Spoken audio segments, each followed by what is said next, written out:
Good morning class. आज हम लोग अपना एक नया टॉपिक देख रहे हैं जिसका नाम है केंद्रीय मंत्रिपरिषद, है ना।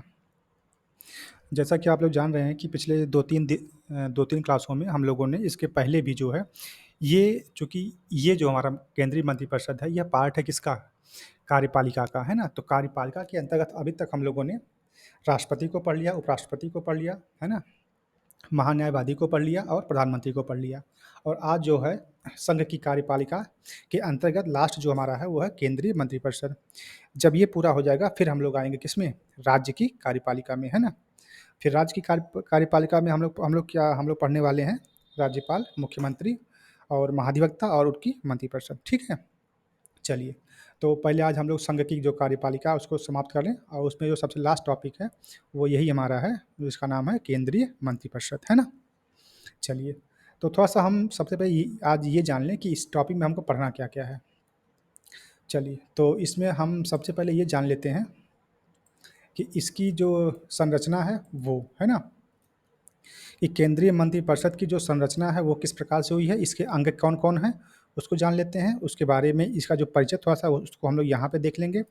फिर जब हम इसके पार्ट में आएँगे तो जैसा कि अभी देखिए आप एक चार्ट हमने बना रखा है यहाँ पे, तो वहाँ पे लिखा है ना कैबिनेट मंत्री हैं, राज्य मंत्री हैं और उपमंत्री हैं। फिर इनका भी डिवीज़न है, राज्य मंत्री का डिवीज़न है, कैबिनेट मंत्री का सहायक और राज्य मंत्री स्वतंत्र प्रभार, ठीक है? तो इनको अभी हम लोग थोड़ा-सा और डिटेल में जानेंगे। देखो, तो उसको जैसे यहाँ पर राज्य मंत्री हो गया, कैबिनेट मंत्री हो गया, है ना? और आपका उपमंत्री है और उपमंत्री से संबंधित कुछ और भी बातें हैं, जैसे एक आता है ना कि किचन कैबिनेट उसके बारे में। और फिर हम लोग जानेंगे कि आज ही जानेंगे कि मंत्रिमंडल और मंत्रिपरिषद इसमें फ़र्क क्या होता है ना? आप लोगों ने कई जगह सुना होगा कि ये मंत्रिपरिषद है और ये मंत्रिमंडल है, तो इन दोनों में अंतर क्या होता है, उसको भी जानेंगे। फिर हम लोग जानेंगे कि जो केंद्रीय परिषद हमारी है, केंद्रीय मंत्रिपरिषद, इसका संवैधानिक उपबंध क्या है, कि संविधान में इसके बारे में क्या बातें लिखी गई हैं, है ना? और फिर हम लोग जानेंगे कि मंत्रिमंडल की शक्तियाँ क्या हैं और इनके कार्य क्या हैं, ठीक? और तब जाकर के हमारा ये जो चैप्टर है वह पूरा माना जाएगा। और उसके बाद फिर हम लोग करने वाले हैं क्या? पिछले 30 वर्षों के पीवाईक्यू, है ना? तो चलिए आज की क्लास में हम लोग सबसे पहले शुरू करते हैं इसकी संरचना के बारे में। तो आइए देख लेते हैं कि मंत्रिपरिषद की जो संरचना है वो किस प्रकार से हुई है। तो जैसा कि आप लोग देख पा रहे होंगे कि यहाँ पे देखिए हमने एक चार्ट बना दिया है कि और इसमें लिखा है सबसे बीच में केंद्रीय मंत्रिपरिषद। अब केंद्रीय मंत्रिपरिषद 3 लोगों से मिलके बनती है। पहले कौन से हैं लोग? वो हैं कैबिनेट के मंत्री, दूसरे कौन हैं? राज्य मंत्री और तीसरे लोग हैं उनको क्या बोलते हैं? उपमंत्री, ठीक है? और उसमें भी जो हमारा राज्य मंत्री है इसके 2 डिवीज़न हैं। पहला एक हमारा है कैबिनेट मंत्री का सहायक और दूसरा हमारा है राज्य मंत्री स्वतंत्र प्रभार, ठीक है? चलिए, ये तो इनकी संरचना है। अब इसके बारे में थोड़ा-सा हम लोग जान लेते हैं, है ना? चलिए, तो जो पहला पॉइंट है, उसमें कहा जा रहा है कि भारतीय लोकतंत्र में संसदीय शासन व्यवस्था का प्रावधान है, जो कि ब्रिटेन की शासन व्यवस्था से प्रभावित है। अब देखिए, ये जो सवाल है, ये कई बार एग्ज़ाम में पूछा गया है कि जो हमारी संसदीय शासन व्यवस्था है, वो किस देश के संविधान से ली गई है? तो कहाँ से ली गई है? ब्रिटेन से ली गई है, ठीक? अच्छा, चूँकि कार्यपालिका का प्रमुख राष्ट्रपति होता है एवं उसको सलाह देने के लिए प्रधानमंत्री एवं उसकी मंत्रिपरिषद होती है, ठीक है? ये बात आपको बहुत पहले से पता है। दूसरी बात यह है कि भारतीय संविधान के अनुच्छेद 74 एक में यह प्रावधान है कि राष्ट्रपति को सलाह एवं सहायता देने के लिए मंत्रिपरिषद होगी, जिसका मुखिया कौन होगा? प्रधानमंत्री होगा, ठीक है? ये बात कहाँ लिखी गई है? अनुच्छेद 74 एक में लिखी गई है।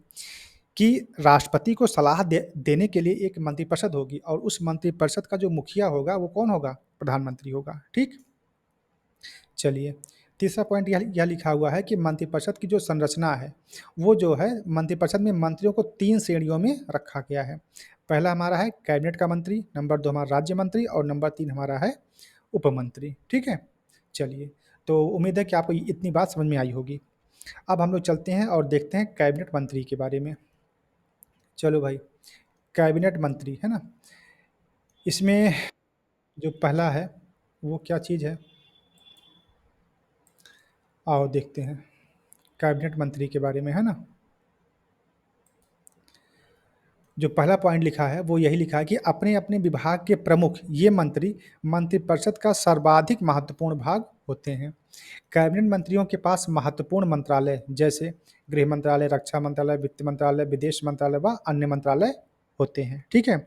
जो हमारे कैबिनेट के मंत्री होंगे, उनके पास बड़े-बड़े विभाग होंगे, है ना? जैसे रक्षा विभाग हो गया, है ना?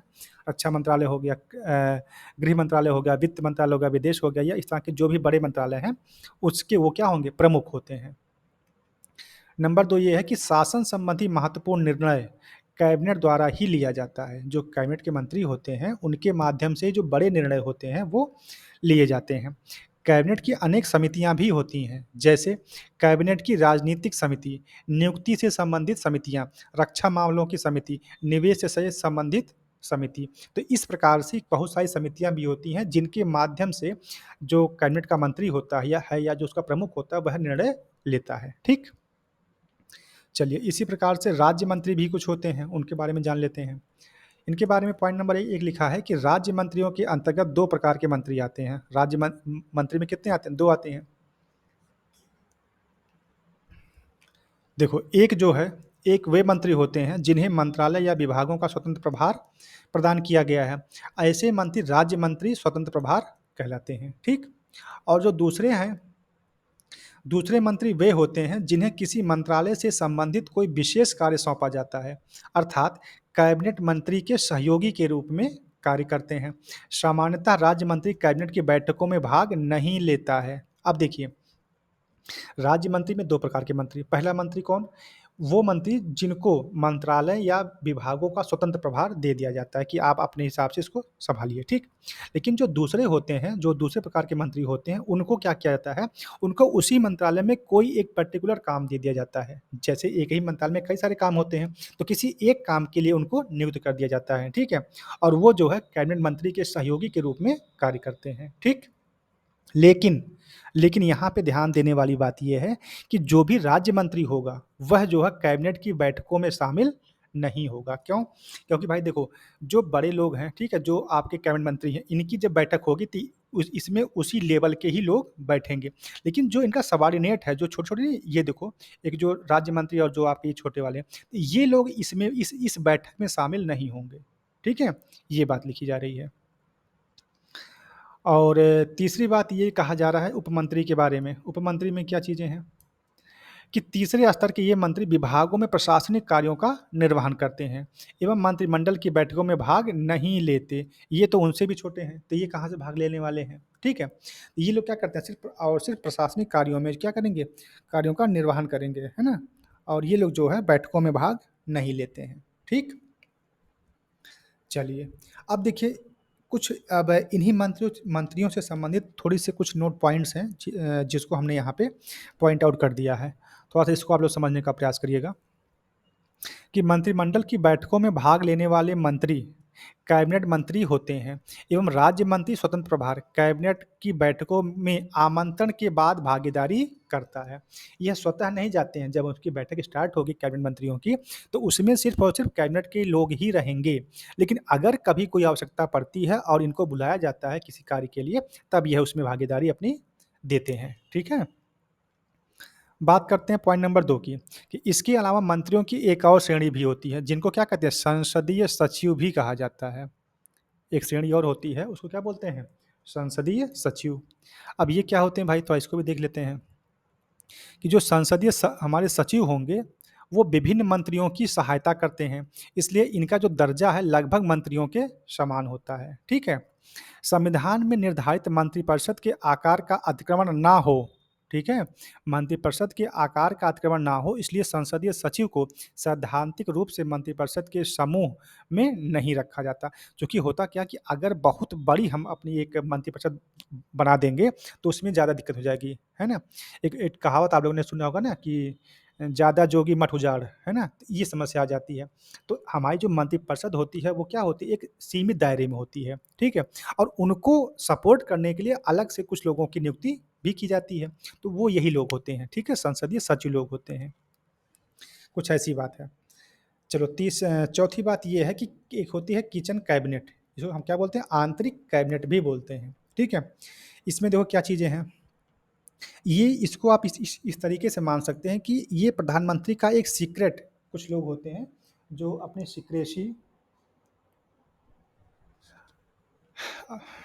अपनी सिक्रेसी जो है बनाए रखते हैं, ठीक है, ये चीज़ है। और इसके बारे में अगर हम बात करें तो ये जो है, इसमें देखो पहला पॉइंट जो लिखा है वो यही लिखा है कि यह 15 से 20 महत्वपूर्ण मंत्रियों का एक लघु निकाय है जिसका प्रमुख प्रधानमंत्री होता है, ठीक। यह औपचारिक रूप से निर्णय लेने वाली सत्ता का केंद्र बिंदु होती है। और तीसरी बात यह है कि किचन कैबिनेट में कैबिनेट मंत्री के अलावा प्रधानमंत्री के विश्वस्त सदस्य, मित्र या फिर पारिवारिक सदस्य भी हो सकते हैं। ये उसकी बात है ना, जो हमारी किचन कैबिनेट है उसकी बात है, ठीक है, इसको जानते रहिए। और उसके बाद फिर हम लोग आगे बढ़ते हैं और ये देखते हैं कि हमारी जो मंत्रिपरिषद और मंत्रिमंडल इसमें अंतर क्या है ना। चलिए चलिए अब हम लोग आगे देखते हैं मंत्रिपरिषद और मंत्रिमंडल में अंतर क्या होता है। चलिए भाई देखिए, एक साइड में हमने मंत्रिपरिषद को लिख दिया और एक साइड में हमने मंत्रिमंडल को लिख दिया है। तो अभी हम एक एक पॉइंट करके इसको क्लियर कर लेते हैं।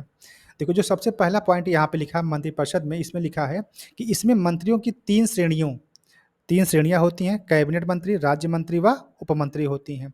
लेकिन जो हमारा मंत्रिमंडल होता है इसमें केवल कैबिनेट मंत्री शामिल होते हैं, अतः यह एक मंत्रिपरिषद का भाग है। अब देखो, इसको हम इस प्रकार से समझते हैं, ये हमारा मंत्रिपरिषद है और इस मंत्रिपरिषद में ये हमारा मंत्रिमंडल है।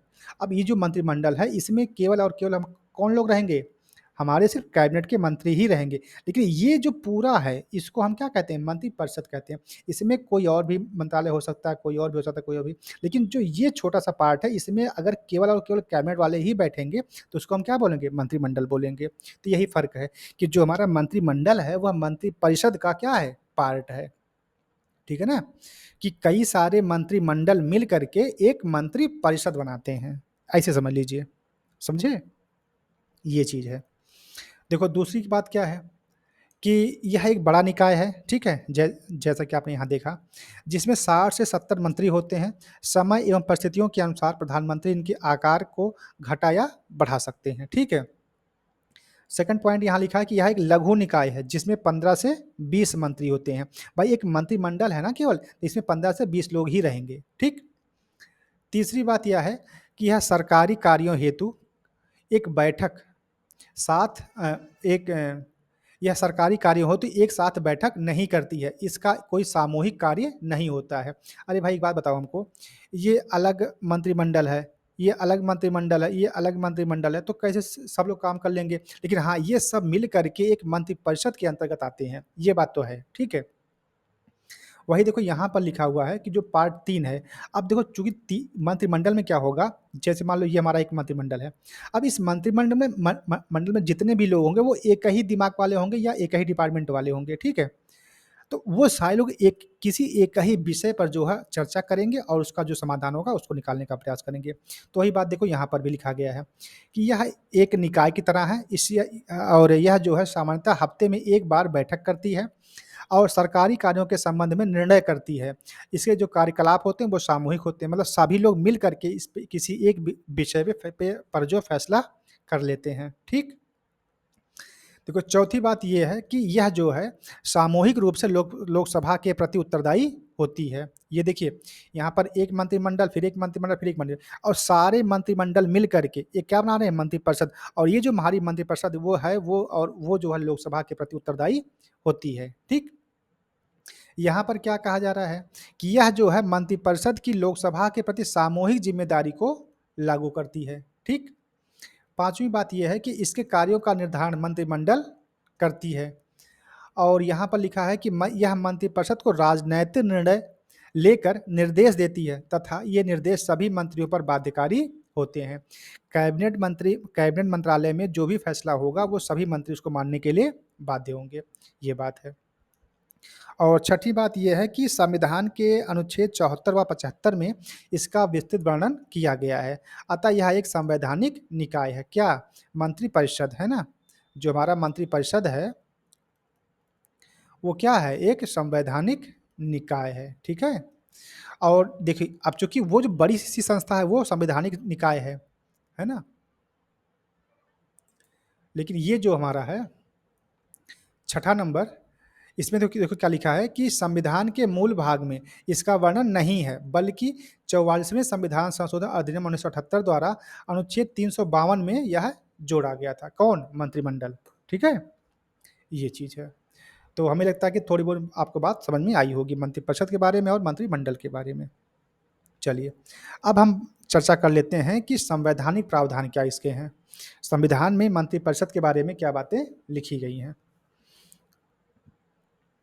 पॉइंट नंबर ये देखो लिखा कि अनुच्छेद 74 राष्ट्रपति को सहायता और सलाह देने के लिए मंत्रिपरिषद होगी। और ये कौन, ये कहाँ लिखा है? अनुच्छेद 74 में लिखा है। अभी यही बात ऊपर भी हुई थी, एक बार फिर से यहाँ पे देख लीजिए कि राष्ट्रपति को सलाह देने के लिए एक मंत्रिपरिषद होगी जिसका मुखिया प्रधानमंत्री होगा। राष्ट्रपति मंत्रिपरिषद के परामर्श के अनुसार ही कार्य करेगा। दूसरी बात यह है कि मंत्रियों द्वारा राष्ट्रपति को दी गई सलाह जांच किसी न्यायालय द्वारा नहीं की जा सकती। अब जैसे मान लीजिए कि मंत्रियों ने राष्ट्रपति को कोई सलाह दिया कि सर आप ये काम कर दीजिए। अब वो सलाह अच्छी है कि बुरी है, उसके लिए हम कोर्ट में चैलेंज नहीं कर सकते। भाई सलाह सलाह होती है ना? उसके लिए हम कोर्ट में जो है नहीं जा सकते। ठीक है? चलिए, मंत्रियों द्वारा राष्ट्रपति को दी गई सलाह की जांच किसी न्यायालय द्वारा नहीं की जा सकती। ठीक?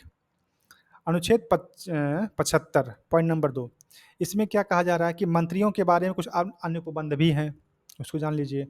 जो पहला पॉइंट है उसमें कहा गया कि प्रधानमंत्री की नियुक्ति राष्ट्रपति करेगा, आप सबको पता है, तथा अन्य मंत्रियों की नियुक्ति भी प्रधानमंत्री की सलाह पर, आप सबको पता है, अभी कल ही बताए थे, राष्ट्रपति द्वारा की जाती है।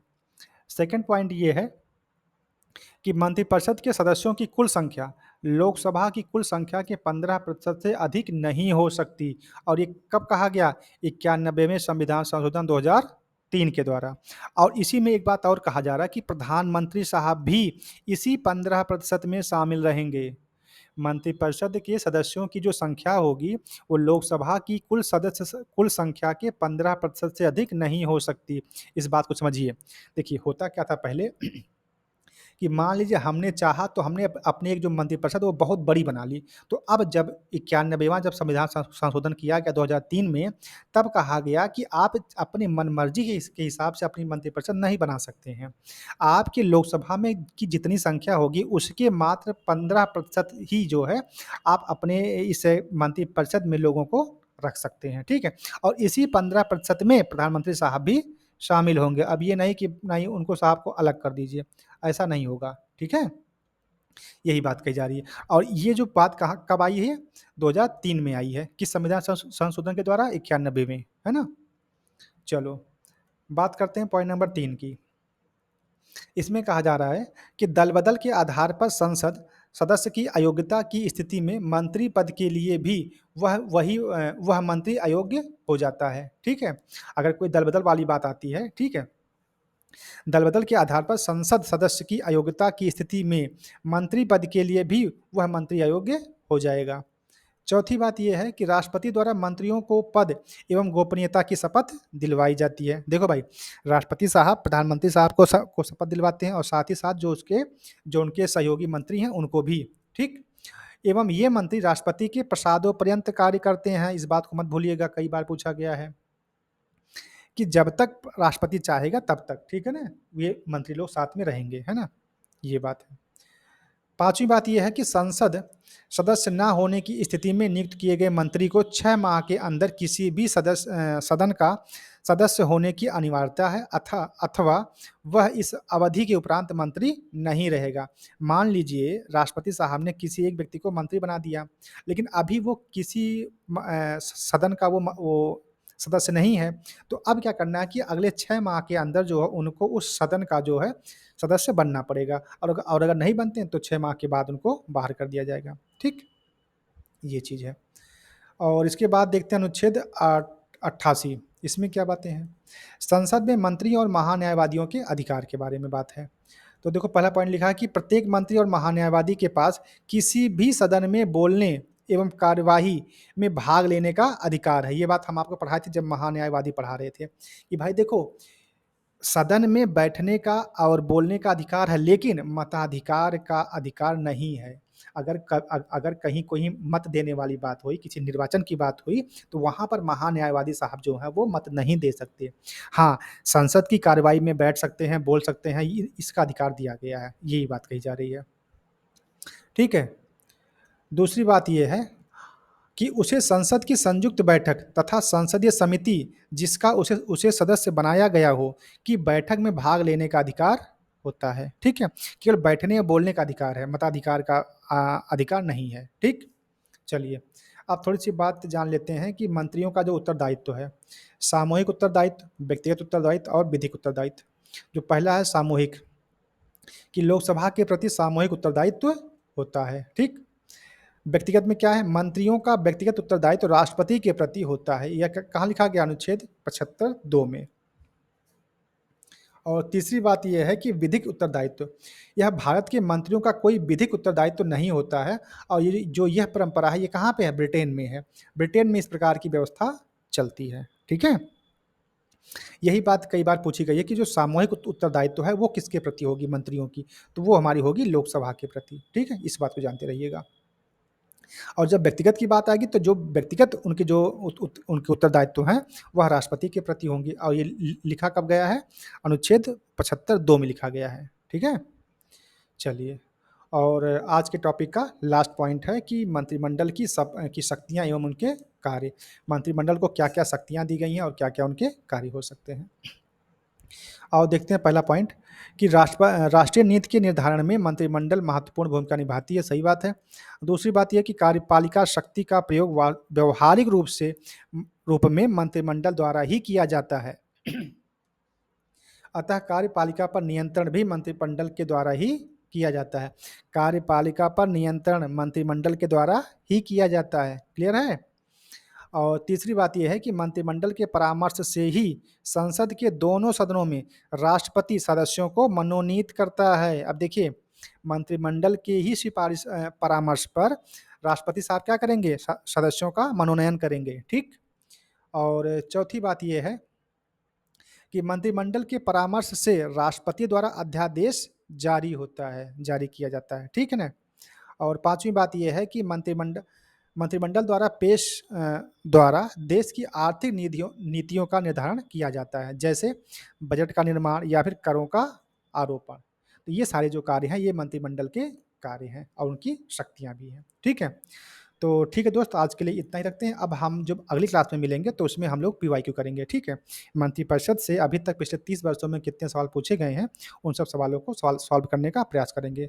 और इस बात की पूरी उम्मीद रहती है और हमेशा से रही है कि इसी पीडीएफ से लगभग आपके सारे सवाल मैच हो जाते हैं, ठीक है? तो इस पीडीएफ को आप एक बार पढ़िएगा, इस वीडियो को एक बार देखिएगा और उसके बाद जो है सवाल लगाने का प्रयास करिएगा, ठीक? अगर कोई समस्या आती है तो आप कमेंट बॉक्स में लिख सकते हैं और पर्सनली भी आप हमसे बात कर सकते हैं, है ना? तो ठीक है, फिर धन्यवाद, नमस्कार। आज के लिए इतना रखते हैं, बाकी चीज़ें कल की क्लास में।